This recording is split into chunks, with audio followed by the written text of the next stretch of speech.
It's safe to say 2020 was definitely the year of working from home. If you had the ability to work from home, you probably were working from home for a big chunk of the year.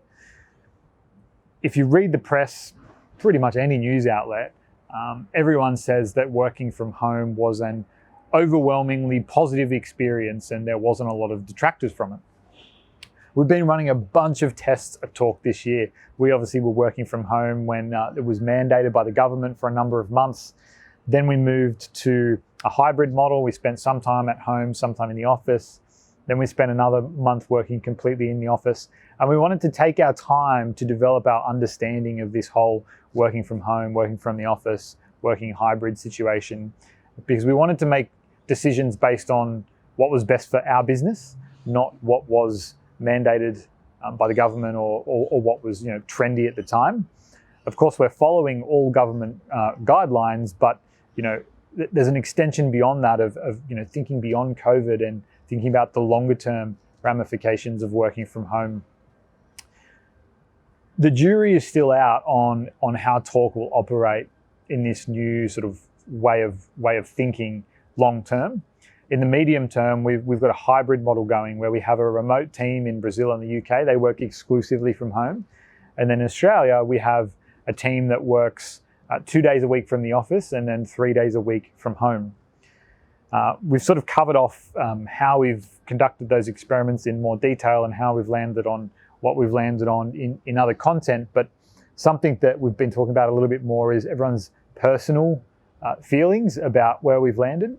I guess mine as a business owner is a little bit different to the broader Talk team who don't necessarily own the business. I struggle to work from home. Anyone who's got young kids probably attests to some of the challenges of working with young kids around the house. And also my personality type is bent towards the sales world, being extroverted, being outgoing. I generally will feed off energy that is generated very, very naturally in a collaborative office environment, which makes working from home a struggle for me, if I'm really honest with you. If you benchmark that against, say, our creatives, who generally are introverts and focused on deep work, where often I'll be focused on shallower work and spread across a higher number of tasks, they've done some of their best work at home and they've been their most productive from a professional setting, and at the same time they've been happier than ever. They've had higher work levels of workplace satisfaction, job satisfaction. They've had better work-life balance. That's a pretty dynamic operating environment. When you have different personalities inside a business and you're trying to cater to those personalities, there's always going to be fallout. No one's ever going to get everything they want.